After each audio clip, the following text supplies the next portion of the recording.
caracterización de bacterias del grupo ESCAPE, abordando principalmente el estudio de mecanismos de resistencia a antibióticos. Se encuentra cursando la maestría en biomedicina y biología y biotecnología molecular en la Escuela Nacional de Ciencias Biológicas del Instituto Politécnico Nacional, donde desarrolla un proyecto enfocado en la resistencia antimicrobiana en patógenos de interés médico. Pseudomonas aeruginosa, clasificada como MDR y XDR, debido a su resistencia frente a las principales opciones terapéuticas disponibles. Entonces, este foro, demos la bienvenida a la maestra Liliana Nicolás Sayago y hoy nos va a hablar de un tema. Maestra, ¿sí puede proyectar su presentación? A ver, ¿O quiere que y la si mejor apoye? sí, mejor se la puede poner, por favor, doctora. Ok, a ver, vamos a ver. Deme un minuto. Sí.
En caso de que no vean la presentación, si son amables de avisarme, dale. Voy a proyectarla en este momento.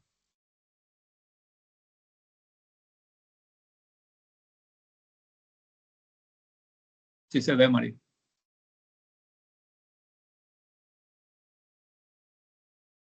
Sí, se ve bien, doctora. Adelante, maestra. Okay. Vale, lo paso para acá y listo. Sí, hola, buenas tardes. Pues ya como me presentó la doctora, soy químico bacteriólogo parasitólogo y en esta ocasión pues les voy a hablar acerca de un proyecto que estuvimos desarrollando en el grupo de trabajo del Hospital Juárez de México, el cual pues se ha enfocado en determinar si existe una relación entre mecanismos de resistencia presentes en bacterias de interés clínico, como es Pseudomonas aeruginosa, y esto cómo se relaciona con las clasificaciones Sí, con las clasificaciones que se pueden dar, como es el fenotipo multidrogo y extremodrogo resistente. La que sigue, por favor. Bueno, hay que recordar que en primera instancia, en los centros hospitalarios se abordaba un tema muy importante, que eran las infecciones nosocomiales.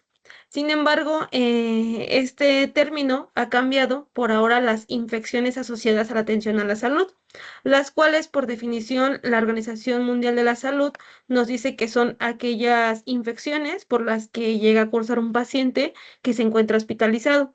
Estas infecciones se pueden presentar en las primeras 48 a 72 horas cuando estamos hablando acerca de bacterias o cuando hablamos de otros microorganismos como son los hongos, estas se presentan en los 5 días.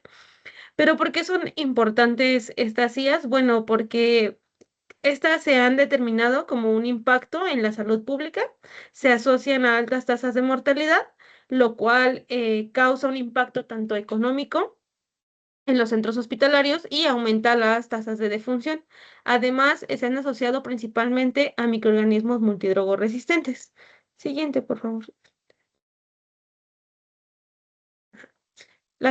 Justamente en México tenemos un sistema de vigilancia epidemiológico, el cual está por la Red Hospitalaria de Vigilancia Epidemiológica, la cual es la ROVE. Esta organización se encarga del monitoreo alrededor de 363 unidades hospitalarias en toda la República Mexicana. Y entonces esta da una actualización cada año. Para el corte del 2024 se estimaron 59.604 casos de IAS. Es importante mencionar que no todos los centros hospitalarios que se encuentran en la Ciudad de México o en el país forman parte de esta red o no se monitorean adecuadamente. ¿Esto por qué? Bueno, porque para poder entrar en la vigilancia epidemiológica se deben de cumplir diferentes aspectos. El tipo de hospital, cuántas camas tiene ese hospital.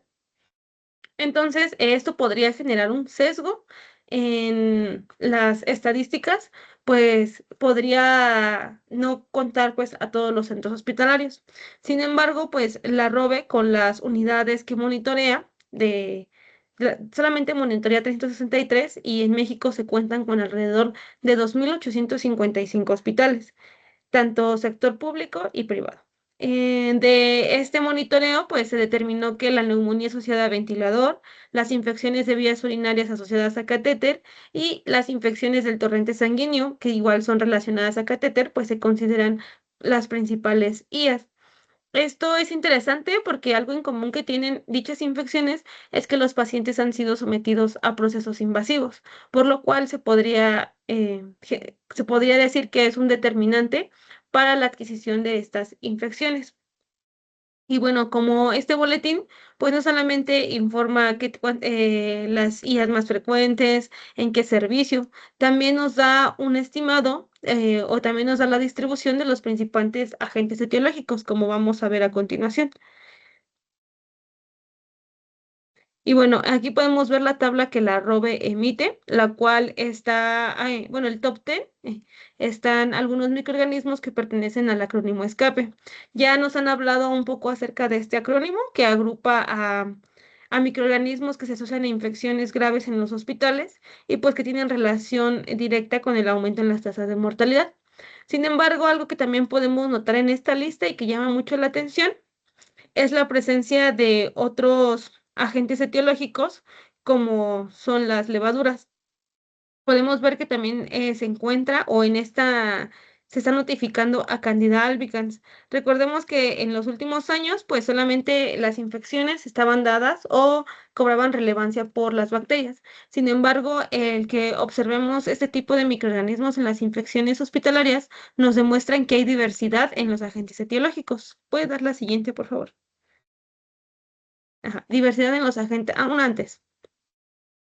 Y bueno, específicamente en el grupo de trabajo nos hemos dedicado a estudiar al grupo escape. En este caso particular, pues nos sorprende la capacidad que tiene Pseudomonas de causar infecciones, pues tan solo en la ROVE ocupa el segundo lugar con 4.949 IAS, que es seguido de Escherichia coli. Algo importante es que con el paso del tiempo, este lugar que ocupa Pseudomonas aeruginosa ha cambiado. Ha ido a ocupar los primeros, los segundos y los terceros lugares. Eso nos indica la dispersión e incluso el cambio epidemiológico que puede ir entre los hospitales. Y bueno, ¿a qué se debe esto? Si continuamos con la siguiente diapositiva, podemos observar que este microorganismo, bueno, saber que es un microorganismo ubicuo. Entonces, por ende, va a ser un patógeno oportunista que causa diversos cuadros clínicos que causa cuadros clínicos en diversos sitios anatómicos. Afecta principalmente a aquellos pacientes que han sido inmunocomprometidos o a aquellos que han sido sometidos a procesos invasivos, como es la ventilación mecánica o el uso de catéteres. Y durante la época del COVID-19, que todos recordemos bien, esta época pandémica, este microorganismo cobró relevancia, pues se le asoció a infecciones en pacientes que cursaban por neumonía asociada a ventilador. Y bueno, esto preocupa en los centros hospitalarios porque indica que se tiene mayor diversidad de infecciones y entonces tiene mayor diversidad en las infecciones. Y bueno, si bien esto representa un problema para los hospitales o para aquellos nosocomios, en los últimos años, pues se ha venido hablando acerca de otra preocupación sobre este microorganismo.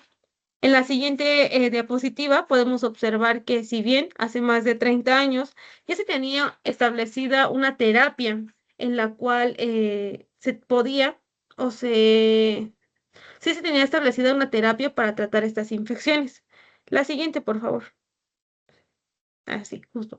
Y en el cual consistía en el uso de los betalactámicos como las primeras opciones terapéuticas. Pero ¿qué pasa?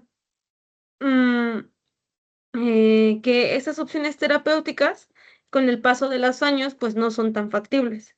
Entonces, lo que se busca son soluciones, por lo cual se piensa o se han generado y se quieren generar nuevas alternativas, en lo cual consistiría en el uso de terapias combinadas.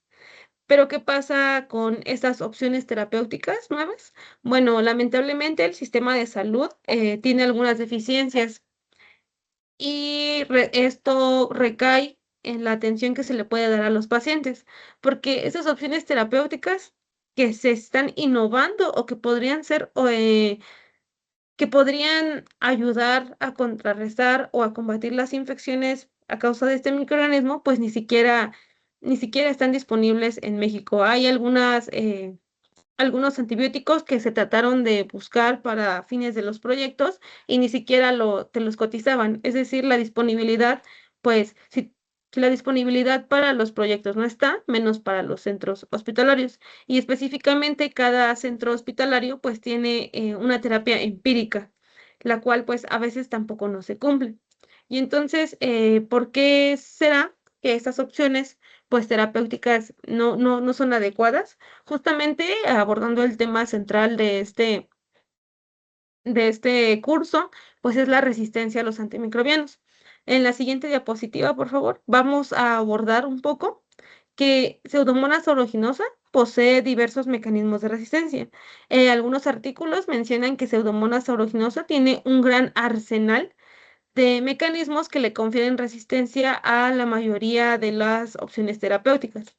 Por mencionar algunas que ya nos han hablado algunos otros ponentes específicamente, es las bombas de flujo, la pérdida de porinas, en especial la porina OPRD, la cual se ha relacionado a la resistencia a imipenem. Y las beta-lactamasas, que son un mecanismo muy estudiado en este tipo de microorganismos. En conjunto, se ha establecido que la resistencia es un mecanismo multifactorial, pues específicamente este microorganismo puede tener uno o todos los mecanismos que se han reportado, lo cual le confiere resistencia a aminoglucósidos, fluoroquinolonas e incluso a los betalactámicos, que se han considerado las últimas opciones terapéuticas para tratar a este microorganismo. Y específicamente vamos a abordar un poco sobre las betalactamasas. En la siguiente diapositiva, nosotros sabemos que existen alrededor de 1300.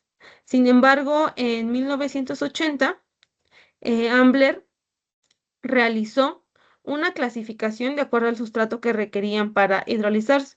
Esto hizo que se dividieran en dos grandes grupos, las serin-betalactamasas y las metalo-betalactamasas.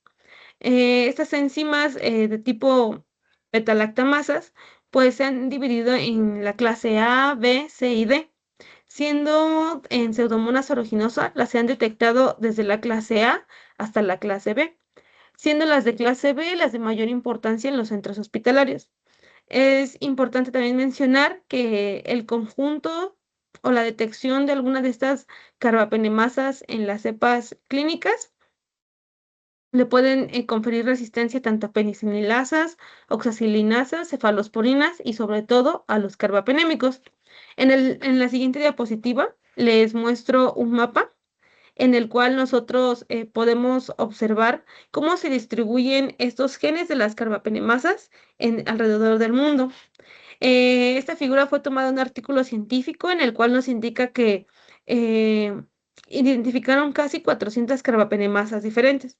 En cada círculo podemos ver que se representa un país y se refleja cuántos genomas contienen algunas carbapenemasas. Y lo que podemos observar o lo interesante de esto es la distribución mundial que llegan a tener y cómo es posible que algunas carbapenemasas que se encuentran en Asia, cuando estamos realizando proyectos o artículos científicos, las encontramos en algún otro país. Esto se debe a la diseminación clonal que puede existir entre las cepas o incluso también a la presión selectiva que llegan a tener estas cepas. Como podemos observar en la parte, en el continente de Asia, observamos una composición mucho más heterogénea en donde está la presencia de carbapenemasas de IMP, NDM, GES e incluso otras. Entonces, visualizar a nivel mundial cómo están estos mecanismos distribuidos, vemos que también tiene que ver con las regiones. Entonces, sugiere patrones de dispersión local y global, lo cual va a contribuir a que en cada país la complejidad de tratamiento sea específica, porque no tienen los mismos mecanismos y aparte, pues como les mencionaba, las opciones terapéuticas no están disponibles en todo el mundo. Es por eso que pues hemos visto la importancia y justamente estos foros de lo que resulta en la problemática mundial. En la siguiente, pues podemos observar que la resistencia a los antimicrobianos se ha planteado como una amenaza mundial. El ponente anterior también nos indicó que la estimación que tiene la OMS acerca de las infecciones a causa de microorganismos multidrogoresistentes y podemos observar que cada año es importante porque cada año las infecciones por microorganismos resistentes van a contribuir a casi 5 millones de defunciones. Una problemática tanto para los sistemas de salud y aparte también observamos que el problema de la resistencia pues va a englobar muchas cosas. Primero, va a reducir significativamente opciones terapéuticas, va a aumentar la duración de las hospitalizaciones y sobre todo pues se va a ver reflejado en cifras elevadas de mortalidad que asociada a infecciones comunes, en una infección común, pero lamentablemente pues el paciente ya no sobrevive. Por eso es importante la difusión sobre esta resistencia, ya que se va a considerar o se está considerando un desafío multidimensional que requiere vigilancia epidemiológica, control de uso de antibióticos, medidas de prevención de infecciones y cooperación internacional. Entonces, nuestra misión como investigadores es dar resultados, pero también dar alguna propuesta para poder seguir con la vigilancia epidemiológica que en algunos centros hospitalarios pues no se realiza adecuadamente. Por eso, en 2018, la Organización Mundial de la Salud, como podemos ver a continuación, eh, realizó su lista de bacterias patógenas prioritarias, la cual consiste en dividirlos en tres grandes grupos, el Critical Group, el High Group y el Medium Group. Específicamente, Pseudomonas aeruginosa está clasificada como el High Group. ¿Y esto porque, bueno, en este grupo se colocan aquellas patógenos bacterianos que se consideran difíciles de tratar y que causan una carga de enfermedad sustancial? Es decir, aquellos patógenos que estadísticamente aumentan las tasas de mortalidad y morbilidad. Se han visto en estos patógenos, pues, tendencias crecientes de resistencia y difícilmente se pueden prevenir, son altamente transmisibles y hay pocos tratamientos potenciales en desarrollo. Si bien estos no se consideran críticos a nivel mundial, como podría ser Acinetobacter baumannii, pero el estar dentro del high group también indica que puede existir un cambio. Es decir, que Pseudomonas aeruginosa puede estar en este año en el high group, pero el siguiente en el critical group. ¿Por qué? Bueno, eso se debe a muchos factores, como son sus factores de virulencia. Como mencionábamos, la resistencia es multifactorial. los centros hospitalarios, la limpieza, el correcto lavado de manos. Y no solamente la Organización Mundial de la Salud, pues ha clasificado dentro de este grupo de precaución a pseudomonas. También el CDC, si podemos avanzar en la presentación, por favor. La que sigue. El CDC ha considerado a este microorganismo como un microorganismo multidrogoresistente, con un nivel de amenaza serio. Y esto se ve influenciado en tres cosas. En los casos de hospitalización, que llegan a ser alrededor de 32,000, y eso se ve reflejado también en las defunciones y sobre todo tiene un impacto económico gigante. ¿Y por qué estas cepas que se catalogan como multidrogo resistente? Bueno, presentan resistencia principalmente a los carbapenémicos y algunos de los mecanismos que se han sido detectadas en estas cepas corresponden a enzimas de tipo carbapenemasas. Entonces, ¿ahora qué sigue? Bueno, ya se clasifican a los microorganismos, pero es importante que con fines epidemiológicos y de vigilancia se unifiquen los términos. Por eso, la Organización Americana de la Salud en el 2019 sacó un consenso para poder definir, categorizar y sobre todo notificar a aquellos patógenos multidrogorresistentes, para lo cual tomaron como ejercicio a 3 microorganismos gram negativos que se consideraban de impacto en los centros hospitalarios. Y obviamente entre esos está Pseudomonas aeruginosa. Este ejercicio se basa en tener las principales opciones terapéuticas que suelen usarse para tratar estas infecciones y dependiendo a cuántos genere resistencia se le va a clasificar como multidrogo, extremodrogo o pandrogo resistente. ¿Por qué es importante este tipo de notificaciones o ese tipo de publicaciones? Bueno, porque este tipo de documentos lo que quieren brindar es un consenso o una estandarización para identificar y sobre todo vigilar una vigilancia constante. Entonces, podemos ver que de este modo, pues es más fácil clasificar a los microorganismos. También tenemos la clasificación de Magioragos, que esa fue, ya tiene tiempo, sin embargo, es importante que, bueno, personalmente considero que usar la de Latinoamérica, pues engloba, ¿no? Lo que nosotros en donde estamos. Sin embargo, ¿qué pasa? Que este tipo de, de clasificaciones no tienen tan como tal un enfoque clínico que realmente funcione en los centros hospitalarios. Por eso, en el 2018, la organización, ¿puede cambiar la siguiente, por favor? Ajá, sí, por lo cual la Sociedad de Infecciones en América llegaron a un acuerdo de que se debería de tener una clasificación que tuviera un enfoque clínico terapéutico. ¿Y de qué estamos hablando? Bueno, del término DTR o de difícil tratamiento. Aquí lo que ellos se enfocan es en antimicrobianos que se tienen disponibles. Y justamente esta asociación ha indicado algunos casos clínicos en donde la cepa no se considera ni multidrogo, ni extremodrogo, ni pandrogo resistente, pero sí DTR, lo cual pues facilita las formas de tratar a este microorganismo. La que sigue, por favor. Y bueno, nosotros en el Hospital Juárez de México, como grupo de trabajo, hemos tenido pues diferentes antecedentes con microorganismos que pertenecen al acrónimo ESCAPE. Primero, Loyola y colaboradores. ¿Me puedes dar la siguiente, por favor? Indicaron la presencia de microorganismos que pertenecían al acrónimo ESCAPE en pacientes que estaban cursando pues justo por coinfecciones o por neumonías asociadas a ventilador. Entre algunos microorganismos se detectó la presencia de bacterias como Acinetobacter y Pseudomonas aeruginosa. Aquí se detectaron cepas que pertenecían o que se clasificaron dentro de multidrogo y extremodrogo resistente. Posteriormente, la que sigue, por favor.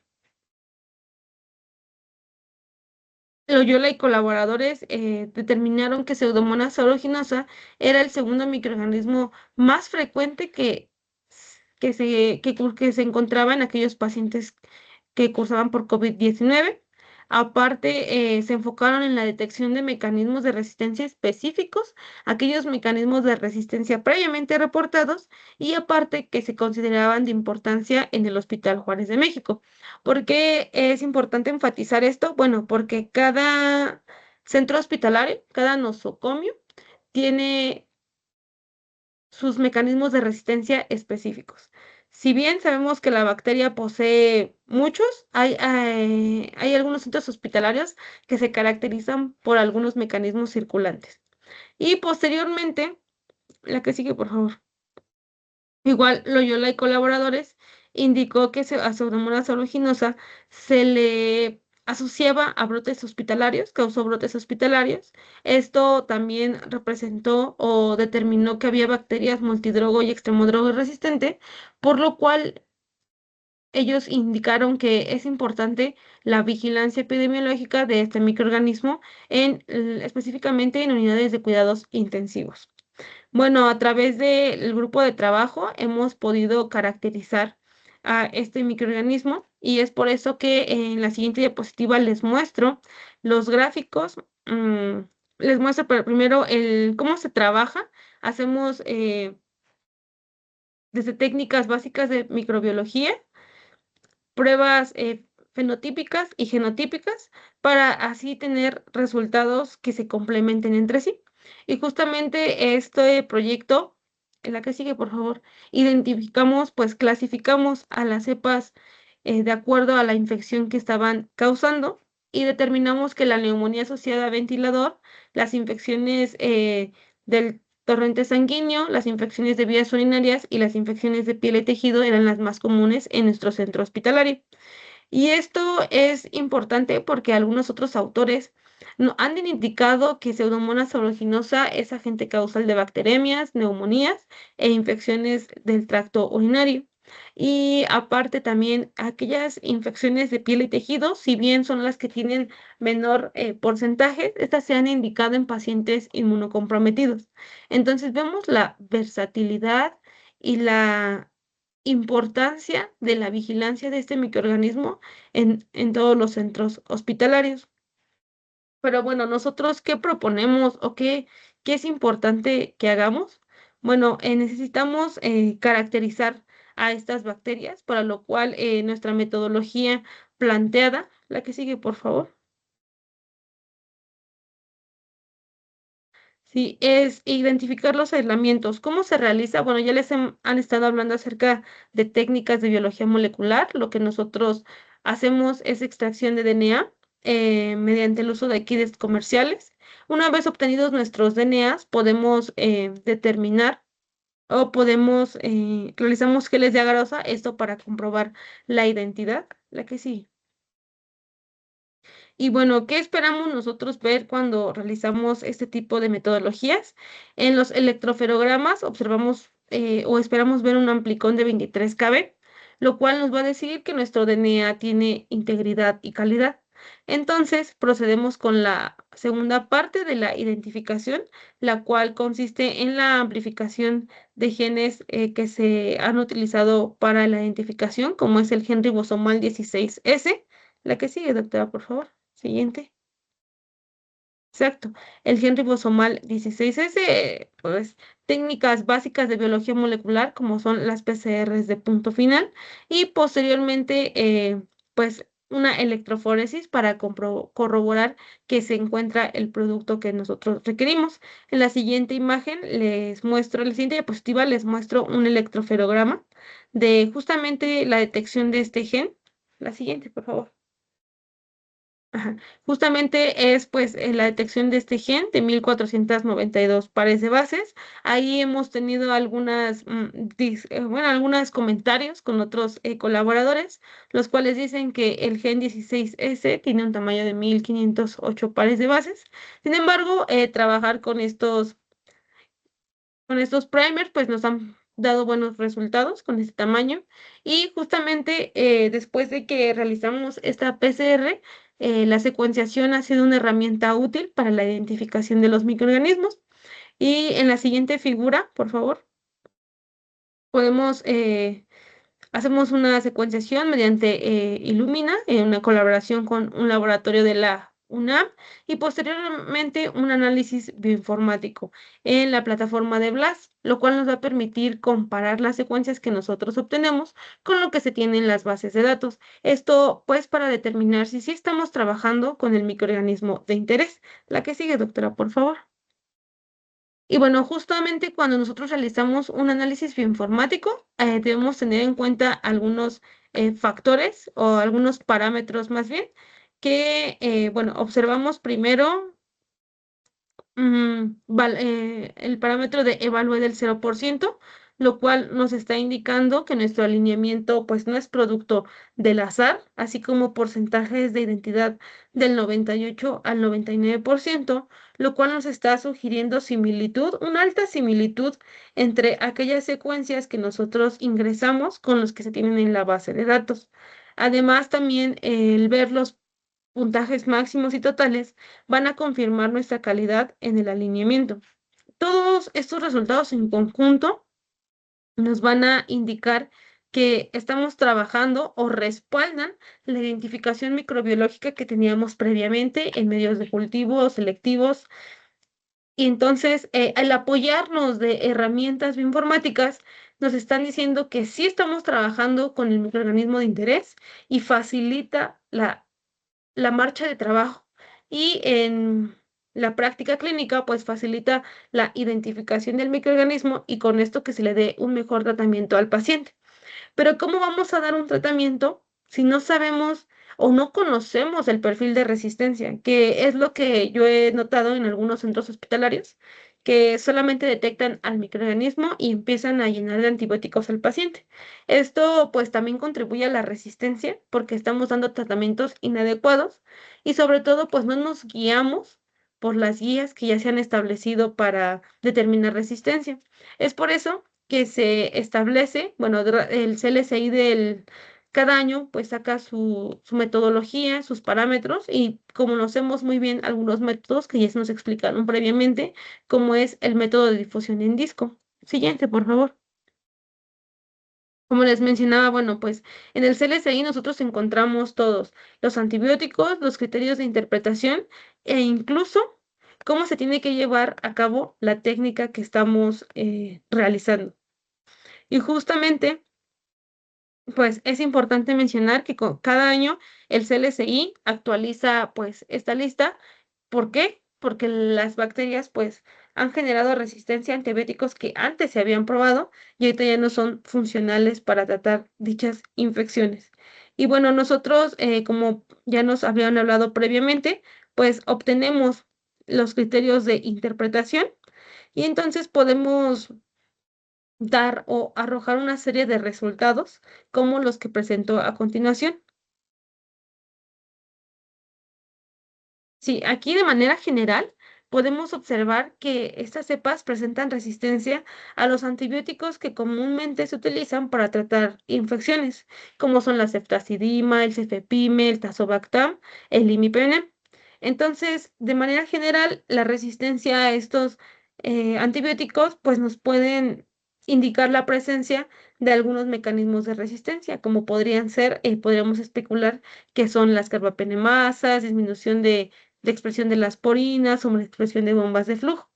También notamos que la resistencia a imipenem y meropenem, pues resulta preocupante en los centros hospitalarios porque esos antibióticos se han considerado como las últimas opciones para tratar infecciones a causa de este microorganismo.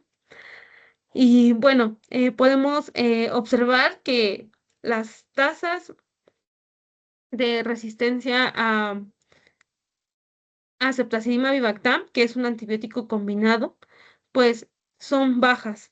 Esto es algo bueno, dado que este tipo de antibióticos pues son nuevos y han sido probados para cepas clínicas. Sin embargo, resulta preocupante que, que la mayoría de los betalactámicos pues presenten resistencia.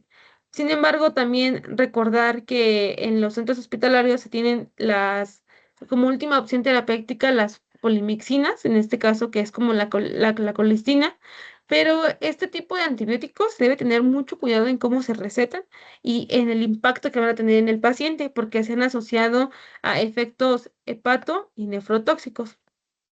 Bueno, aparte de darnos una estimación y cómo podemos llevar o orientar al médico para que dé el tratamiento adecuado, esos resultados también nos permiten clasificar al microorganismo como multidrogo y extremodrogo resistente. Siguiente, por favor.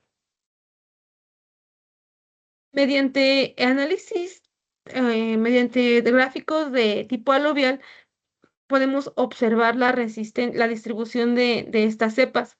Vemos que se clasifican tanto en multidrogo y extremodrogo resistente.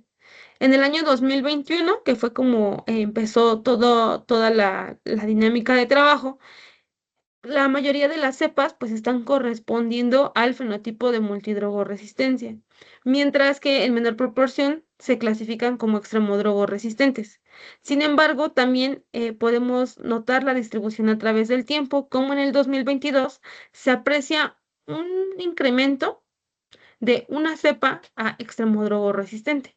¿Esto qué nos está indicando? Bueno, que aquí tiene que ver la tendencia del tiempo hacia una mayor resistencia con el paso del tiempo.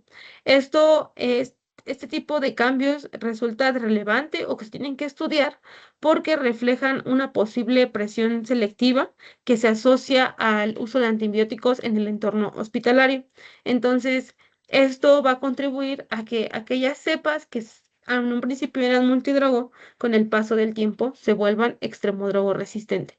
Y no solamente estos datos pues generan alerta, pues en 2019 un estudio del Sentry indicó que aproximadamente el 40% de las cepas clínicas se consideran multidrogo resistentes. ¿Y esto en qué impacta? Bueno, en que se aumentan las tasas de mortalidad. ¿Podemos dar las que siguen, por favor? Y bueno, es por eso que tenemos o necesitamos determinar cómo es posible que estas cepas pues se clasifiquen de esa forma o que tengan esa resistencia. En el grupo de trabajo hemos determinado o hemos indicado que es importante detectar geno y fenotípicamente aquellas beta-lactamasas. Recordemos que el CLSI también nos da estándares para este tipo de metodologías. Entonces, podría considerar la prueba fenotípica de betalactamasas como un tamizaje, la cual nos puede indicar mediante esta prueba fenotípica cuáles presentan betalactamasas o betalactamasas de tipo carbapenemasas y posteriormente realizar la detección molecular. La que sigue, por favor. Entonces aquí vamos viendo cómo los métodos fenotípicos se complementan con los métodos genotípicos. La siguiente. Y bueno, es lo que les comentaba, se detectan molecularmente betalactamasas y nosotros nos centramos específicamente en estas cuatro, en IMP, BIM, MDM y KPC, porque de este se tiene un antecedente en el Hospital Juárez de México. En otros estudios que se han realizado, este tipo de carbapenemasas predominan como mecanismos de resistencia en, este, en microorganismos que pertenecen al acrónimo SCAPE. Y bueno, lamentablemente nosotros solamente pudimos determinar que en nuestras cepas estudiadas solamente se determinó la carbapenemasa de tipo BIM, como se muestra a continuación. Exacto. Justamente la prueba fenotípica nos indicó que solo 27 tenían un halo de inhibición mayor al 15. Entonces, esto nos sirvió como un tamizaje para poder realizar la prueba genotípica que se explicó ya. Y entonces, de estas 27, solamente 9 de nuestra N total presentó carbapenemasa de tipo B. Y entonces, aquí viene otro análisis. Aquellas cepas que presentaban esta carbapenemasa de tipo B presentaban resistencia a carbapenémicos y presentaban resistencia al imipenem y al meropenem. Pero, ¿qué pasa con aquellas que tienen resistencia, pero no tienen alguno de estos mecanismos. Bueno, como hemos mencionado, Pseudomonas aeruginosa posee un arsenal de mecanismos y sería complicado determinar todos. Sin embargo, nosotros nos enfocamos también en uno de los mecanismos intrínsecos, que es la determinación de las bombas de flujo. La siguiente, por favor.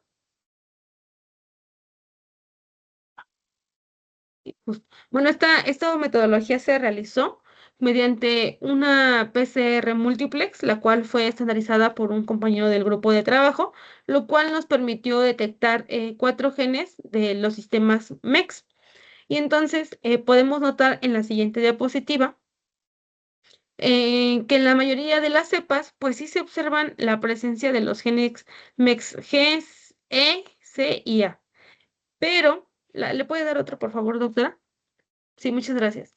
Cuando nosotros analizamos nuestras frecuencias sobre la presencia o ausencia mediante el análisis de los electroferogramas, podemos notar que tenemos porcentajes del 73 al 93%. Y bueno, resulta interesante porque si las bombas de flujo son un mecanismo intrínseco, ¿por qué no obtenemos frecuencias del 100%? Bueno, es importante considerar que cuando nosotros realizamos alguna técnica de biología molecular, pues primero, no detectar un gen no significa que no exista. Esto puede explicarse pues por diferentes razones, entre las cuales podría haber variaciones en las regiones donde se están uniendo los iniciadores, la calidad del DNA o incluso las diferencias en la expresión y regulación de estos genes. Además, hay que recordar que Pseudomonas aeruginosa se le conoce por tener una alta plasticidad genética. ¿Esto qué nos indica? Bueno, que este microorganismo puede llegar es capaz de perder o incluso modificar regiones cromosómicas según las condiciones del ambiente o la presión antibiótica. Entonces, aquí llevamos varios factores que determinan también la resistencia, como se mencionaba, pues el ambiente, la presión de selección. Sin embargo, también hay que recordar que estas no son las únicas bombas de flujo que posee esta bacteria.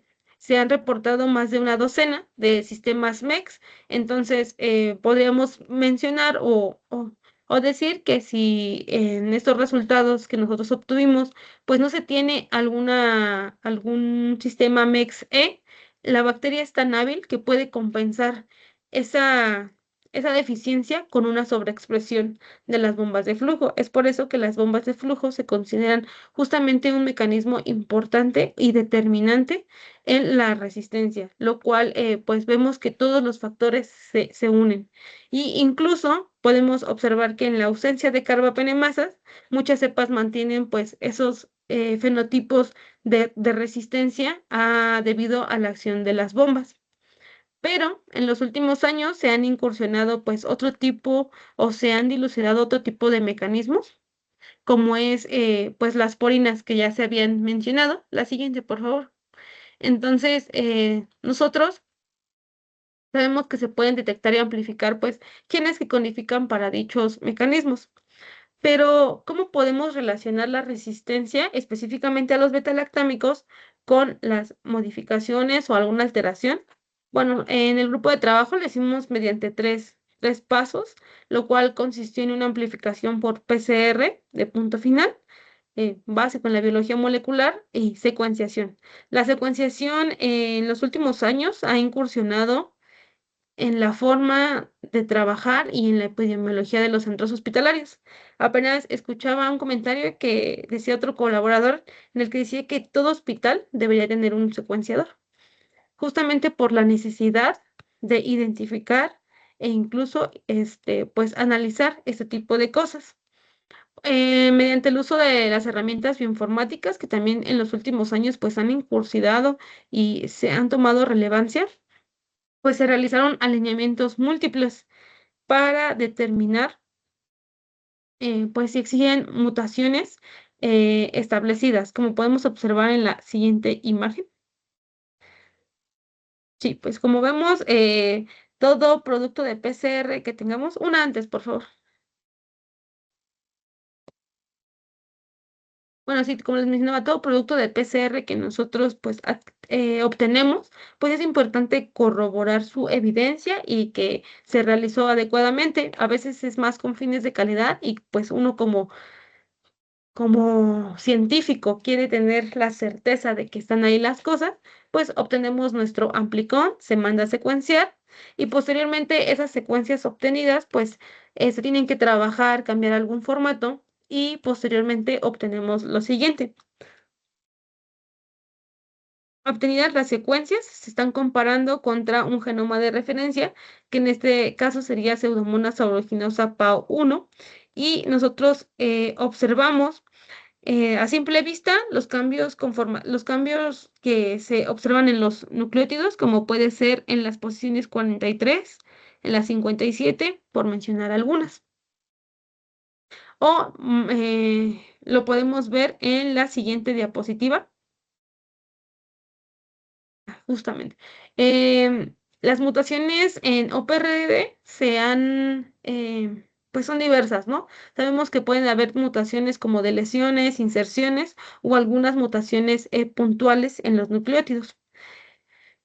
Este tipo de mutaciones ya se han estudiado con el paso del tiempo, pues desde 1995 se había establecido o se hizo una predicción de la estructura de esta porina, en el cual esos autores indican que tiene 8 loops o 8 bucles de anclaje, los cuales se han considerado de importancia, cada uno tiene una función.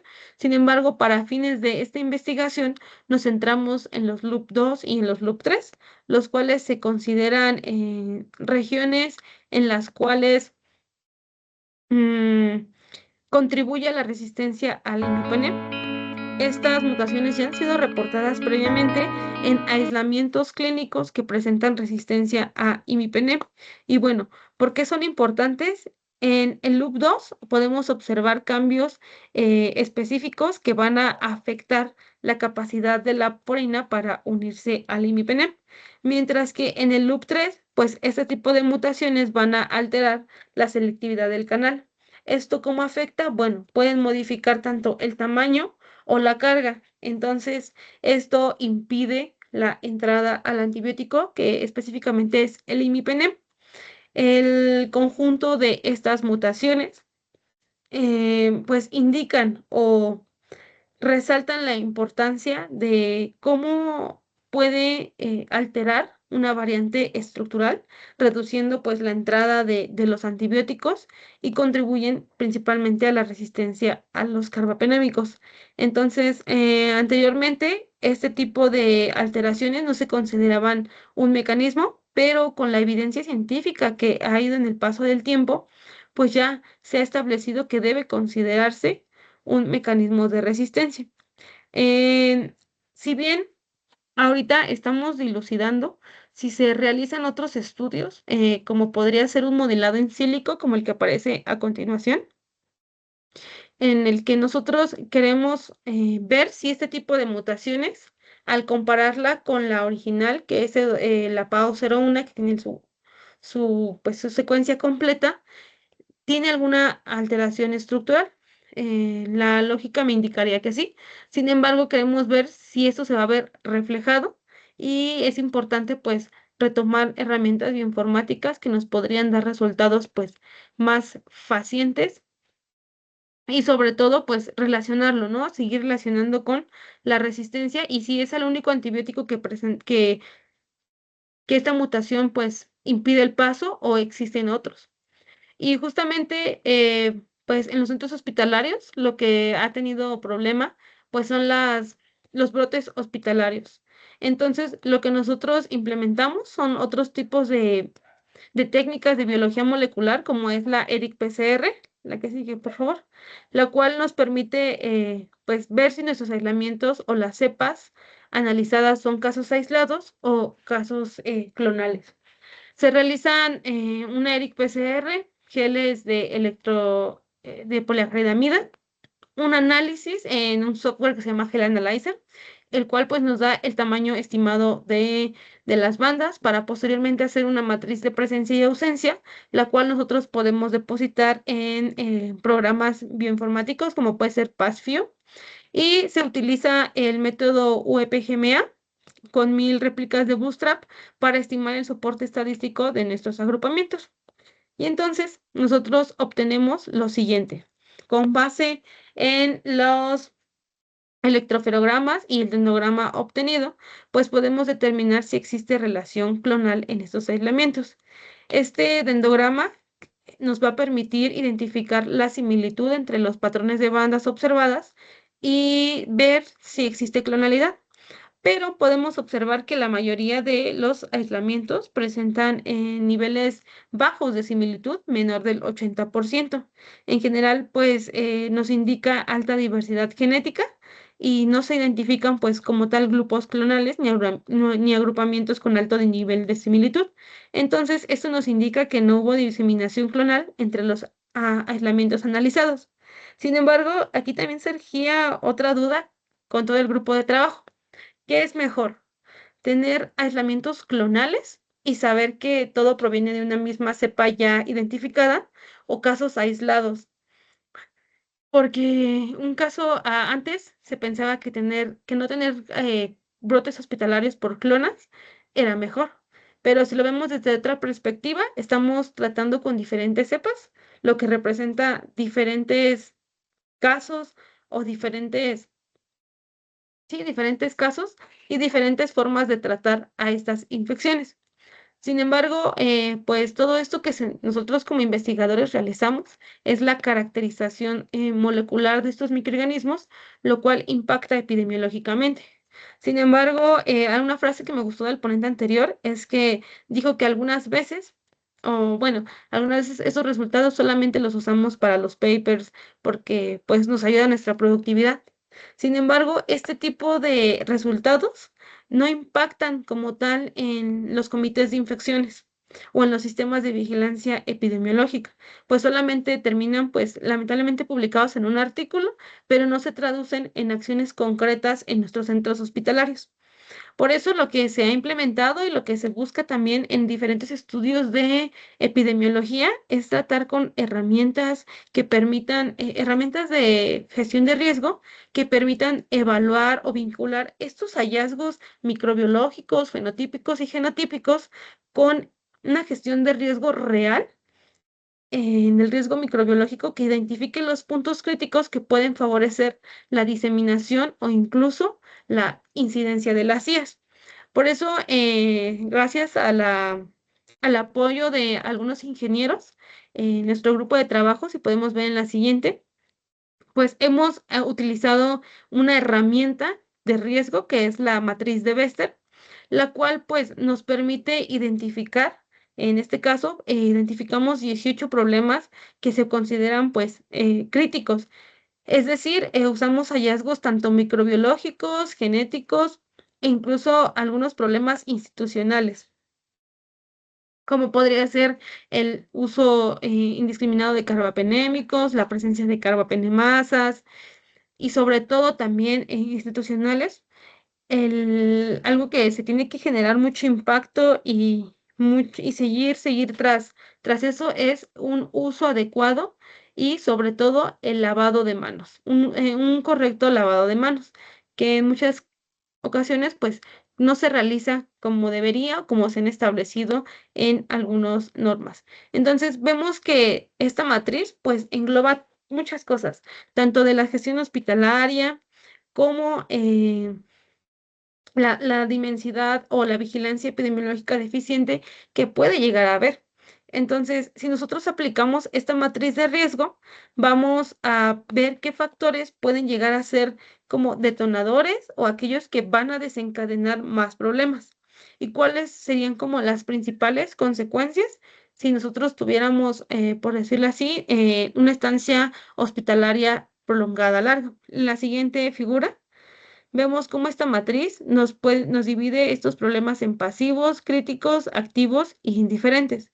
Específicamente para este caso, nosotros obtenemos que el problema 12, que es estancias hospitalarias largas, pues se considera un problema pasivo, el cual, si no se toma una acción, puede desencadenar problemas críticos como los siguientes. Por favor, le dan dos. Sí, justo, problemas críticos como terapia empírica inadecuada, mayor incidencia de IAS, la presencia de estos mecanismos de resistencia. Justo con la terapia empírica inadecuada viene el uso indiscriminado de carbapenémicos, que es lo que mencionábamos, que a veces pues no tenemos un antibiótico y entonces colocan otro. Con este tipo de análisis, pues no se trata de echar culpas ni nada. Esta matriz más bien es una herramienta que va a permitir, bueno, estratégicamente guiar acciones para justamente disminuir la resistencia antimicrobiana, reducir los riesgos y sobre todo garantizar una atención hospitalaria de calidad y segura.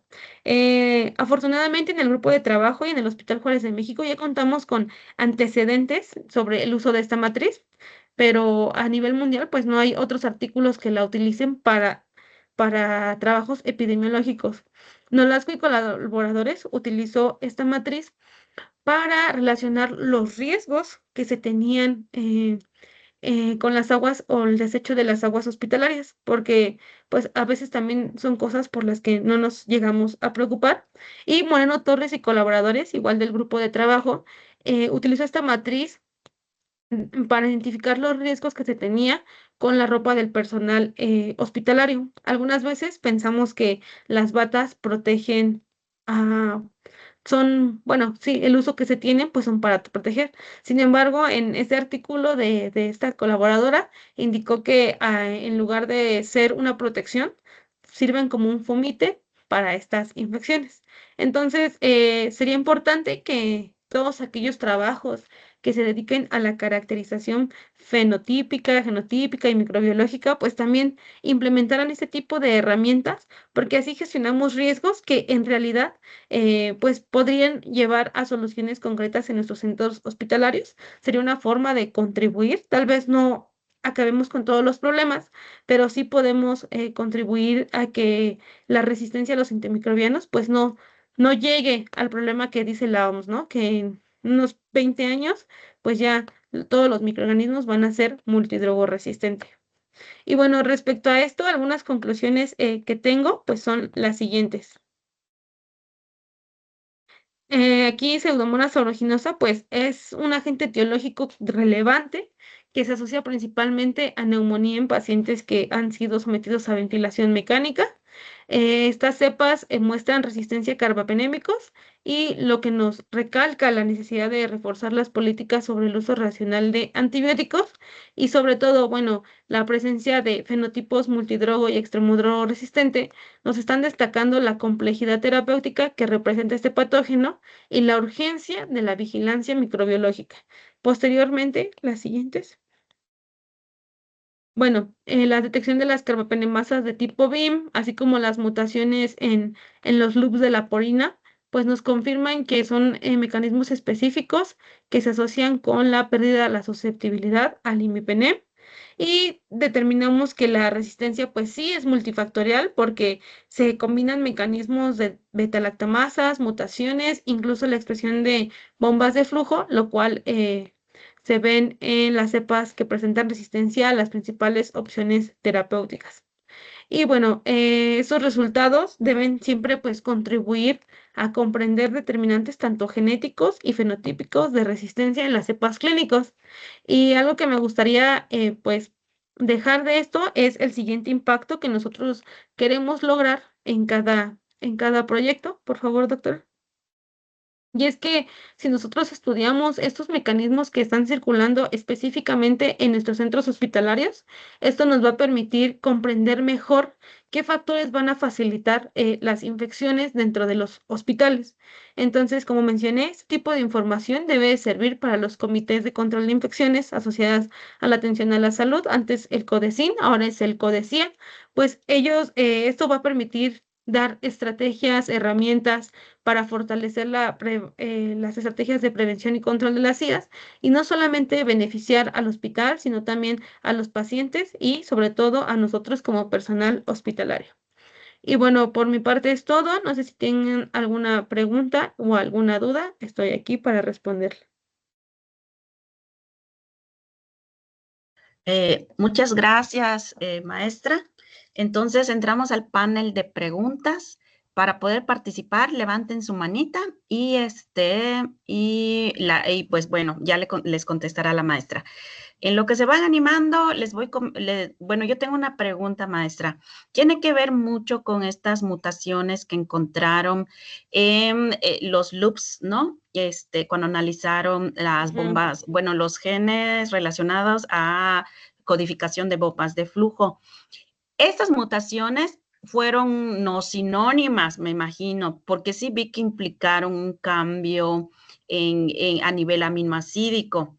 Entonces, en ese sentido, sé que perspectivamente tienen el modelado, pensado en el modelado tridimensional, y ver si este cambio o residuo aminoácidico afecta a nivel de estructura. O en su caso, ahí entra mi duda.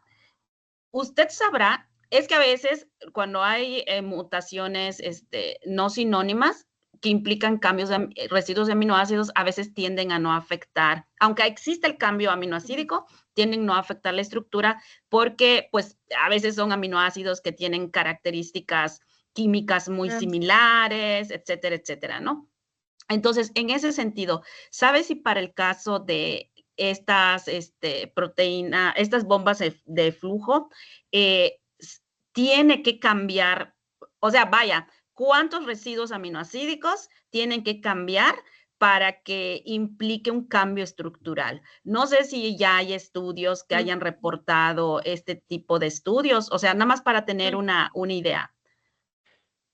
Sí, como tal, en la estructura no se centran más otros loops, porque como mencioné, pues hay de uno, tiene esta purina tiene de 1 a 8 loops.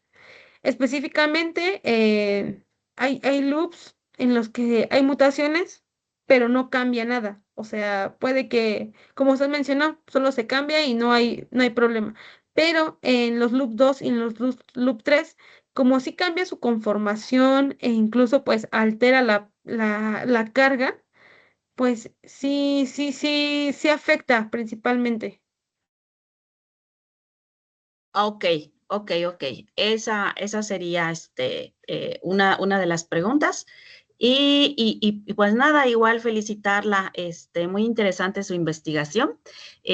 Ahorita tienen la idea de analizar otros tipos de genes meta o se van siempre piensan irse por la línea de las bombas de flujo. Bueno, adicional, ¿verdad? De que pues también analizaron lo que viene siendo genes relacionados a enzimas, ¿verdad? Que pueden modificar pues diferentes antibióticos. Sí, ahorita lo que se pretende se mandaron a secuenciar, bueno, lo que se quiere estudiar es el resistoma de este microorganismo y es un proyecto que se tiene en pie con otro compañero, el cual, pues igual se busca ver el sistema tan complejo que tiene este microorganismo. A mí me sorprende cómo a la vez pueden interactuar tantas cosas y aunque no haya un mecanismo, hay otro que le dice, pero pues tampoco va a pasar este antibiótico. Entonces, ahorita lo que tenemos en pie es analizar el resistoma, que es lo que pues nos ayudaría a entender más este tipo de resistencia que se tiene sobre este microorganismo. Ok, y nada más, o sea, digo, por conocimiento general, ¿será que nos puede explicar qué es el resistoma? Y esa es una, y la otra, ¿qué tecnologías piensan utilizar para Mm, analizar este resistoma? Es conocimiento general, nada más dudas. Sí.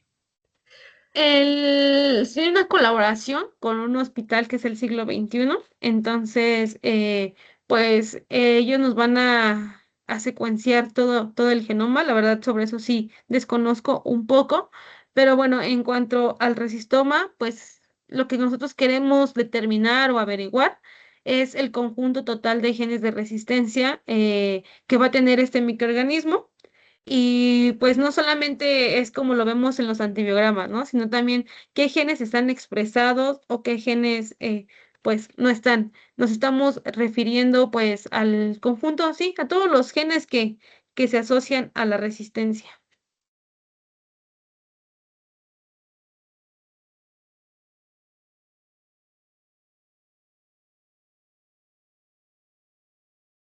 Ok, ok, maestra. Bueno, abro panel para ver si alguien se anima a participar con alguna duda que se ofrezca. Recuerden que tenemos tiempo todavía, igual y si tienen dudas de la plenaria anterior, pueden hacerlas. Eh, y pues nada, vamos a dar unos minutitos. En este momento estamos añadiendo el link de asistencia para el día de hoy. Entonces, sí les pedimos de favor que se registren. Recuerden que mañana iniciaríamos en punto de las 10. Son dos plenarias continuas y procederíamos a lo que viene siendo la clausura del evento. Eh, ¿Tendrán preguntas? ¿No tendrán preguntas? Ya estamos cansaditos todos, son las 3. ¿Alguien que se anime?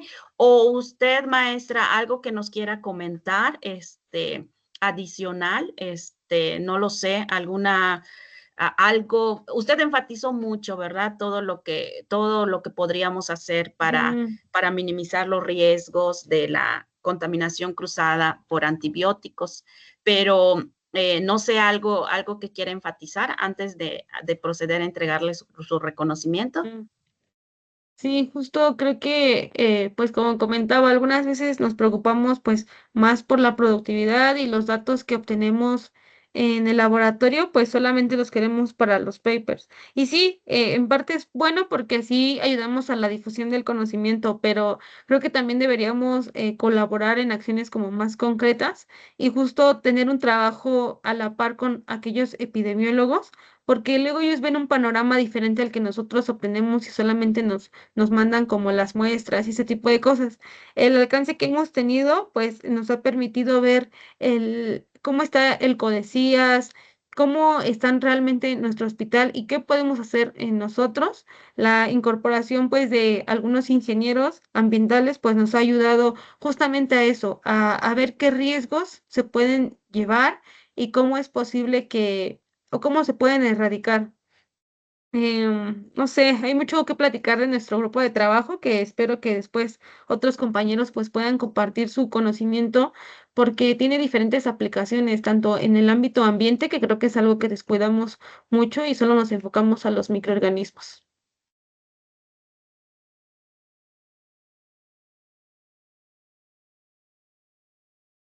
Ok, pues bueno, vamos a proceder a entregar su reconocimiento. Ya, yo creo que ya todos estamos cansados.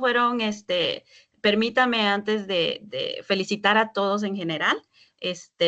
Fueron presentaciones cargaditas de información, pero creo que a todos nos sirvió para desempolvar conocimientos y también conocer qué más podemos hacer, diferentes perspectivas. Cabe mencionar que todos los videos de los panelistas van a estar disponibles en esta sesión, desde luego, pero también van a ser publicados en la página de la Zonavim, que es una sociedad que también nos está apoyando en la organización del curso, al igual que en sus páginas YouTube. Entonces van a tener disponible la información en el Facebook. Nada más, los videos nada más están disponibles 30 días, esto por cuestiones ya de cambio de normas del Face, pero en las páginas de YouTube ahí van a estar disponibles. Entonces, ya igual otro día que pues no estemos tan presionados con otras actividades, pueden revisar los videos y desempolvar un poquito estos conocimientos e incluso pueden ahí dejar preguntas y nosotros como administradores tanto del Facebook como del YouTube podemos hacerles llegar esas contribuciones de preguntas, comentarios o cualquier duda de otra índole a cada uno de los panelistas. Esa es una manera igual en cómo mediante las redes podemos seguir interaccionando. Ok, a ver, permítame entonces nada más para hacer la entrega simbólica. Ustedes me avisan si ven la constancia en un momento.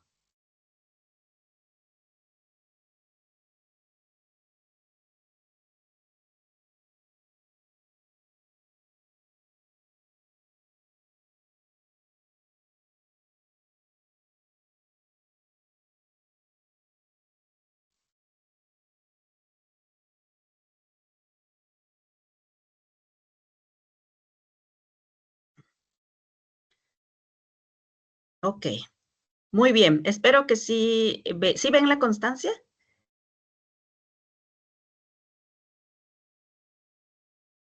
Maestra, ¿sí ve la constancia? Sí, doctora, muchas gracias. Ok, muy bien. Bueno, entonces voy a proceder a entregársela.